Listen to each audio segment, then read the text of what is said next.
A quiet evening in the Happy News district of Alexandria turned into a scene of horror on Sunday night, when a domestic dispute took a deadly turn. A St. Anne woman now sits in police custody, accused of stabbing her partner to death in what sources describe as a violent and tragic altercation. Sometime after 6:50 p.m., neighbors were startled by shouts and chaos before the shocking reality set in. A man lay bleeding, his life slipping away. Desperate attempts to save him proved futile, and upon arrival at the hospital, doctors could only confirm the worst. The Alexandria police are now deep into their investigation, piecing together the final moments of a relationship that ended in bloodshed. In a bold and brazen attempt, a 40-year-old Manchester mother is now facing serious drug charges after allegedly trying to smuggle ganja, tobacco, and even an earphone into the Christiana police lockup on Sunday. The woman, a resident of Ballynur district, arrived at the station around 1:15 p.m., presumably to deliver food to her incarcerated son. But what seemed like an innocent act of motherly care quickly unraveled into an astonishing discovery when police officers conducted a routine search. Hidden inside the slices of bread, they uncovered the illicit stash, a desperate yet doomed attempt to outsmart the law. Her arrest triggered an intensive search of the lockup, where officers found 7 smartphones, a banger phone, ganja, razor blades, and a lighter among other contraband. Now, instead of simply visiting her son behind bars, this mother may soon be joining him. A stunning twist in a scheme that crumbled like the very bread she used to conceal her crime. A dream vacation turned into a nightmare Sunday evening when a Canadian visitor lost her life in a devastating crash along the North Coast Highway in Trelawney. The unidentified woman, traveling with her family from Montego Bay to St. Anne, was just minutes into her Jamaican getaway when disaster struck. Her husband, behind the wheel of a Toyota RAV4, collided head-on with an oncoming truck near Falmouth, sending shockwaves through the normally scenic roadway. She died at the scene, her much-anticipated trip ending in an instant. The other 3 occupants, including her injured husband, were rushed to Falmouth Hospital, their dream vacation shattered before it had truly begun. Even more heartbreaking, the family had landed at Sangster International Airport just hours earlier, their joyful arrival now overshadowed by grief, the crash happening only 30 minutes into their journey. Authorities continue to investigate the tragedy, as a moment of excitement turned into an unspeakable loss on Jamaica's sun-soaked shores. The long arm of the law finally caught up with 47-year-old Gregory Ferguson, infamously known as Rough, as officers from the St. Catherine North Proactive Investigation Unit executed a calculated takedown in Kitsontown on Sunday, February 16. Ferguson, who had been a fugitive since 2021, wanted for the brutal murder of 22-year-old Cody McLaughlin, was finally cornered.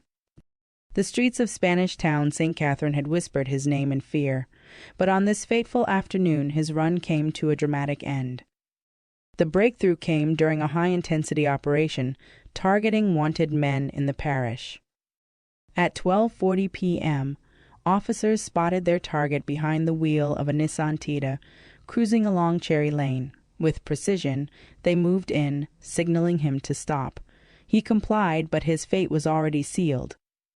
A routine search quickly escalated into a damning revelation.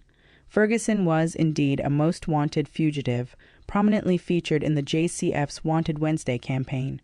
But the real shock came when officers conducted a deeper search of his vehicle.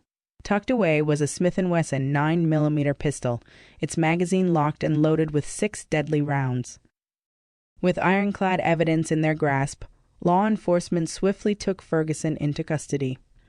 His reign of terror had ended. His future now lies in the hands of justice.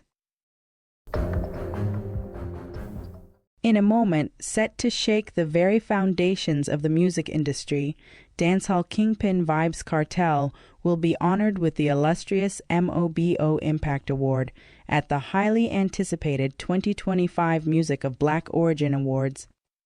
The grand ceremony will take place on Tuesday, February 18, at the Utilita Arena in Newcastle, United Kingdom, marking a historic milestone in Kartel's legendary career.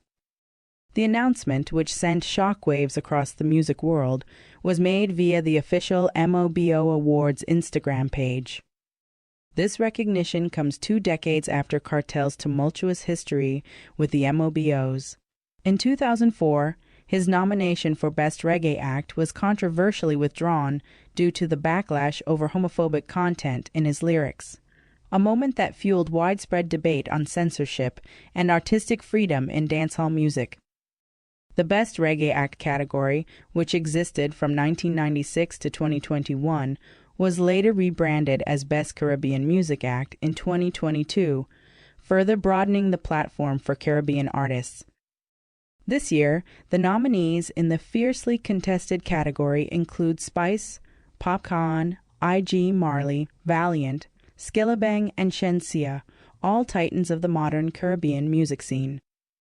As Vybz Kartel prepares to take center stage, albeit from behind bars, the world watches in anticipation. Love him or loathe him, his reign as a dancehall revolutionary remains unchallenged. Defying time with electrifying energy and unmatched agility, dancehall legend Yellowman took the stage at the French Embassy in St. Andrew last Thursday, marking his explosive debut at Jam in France, a reggae night. The undisputed icon, dressed head to toe in Nike, took command at precisely 11:12 p.m., declaring with authority that there is one general in a D yard and one Yellowman in a D world.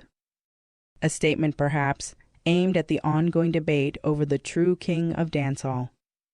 Diving deep into his vault of timeless hits, Yellowman had the crowd singing, dancing, and hanging onto his every word as he delivered classics like Come Back Darling Blueberry Hill and Fly Away Home.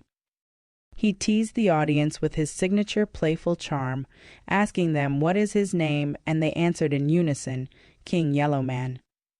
But ever the showman, the veteran DJ, his face etched with the battle scars of past surgeries, flashed a mischievous grin and quipped that his name is Tony Montana. The Scarface reference sent the audience into howls of laughter, a testament to his undeniable charisma and fearless self-deprecating humor. After his fiery performance, Yellowman took a moment to reflect on the power of reggae music. He emphasized that reggae is the music that makes the world know about Jamaica. Reggae ska, rocksteady, and dancehall are among the numerous genres that Jamaica has, and they all make Jamaica popular. He added that reggae is worth more than gold, more than silver, more than diamonds, and more than money. Reggae music freed Africa and the world. All over the world, the people sing the songs, and they don't even speak English. On a night where music transcended borders, King Yellowman stood tall, proving once again why his reign is far from over.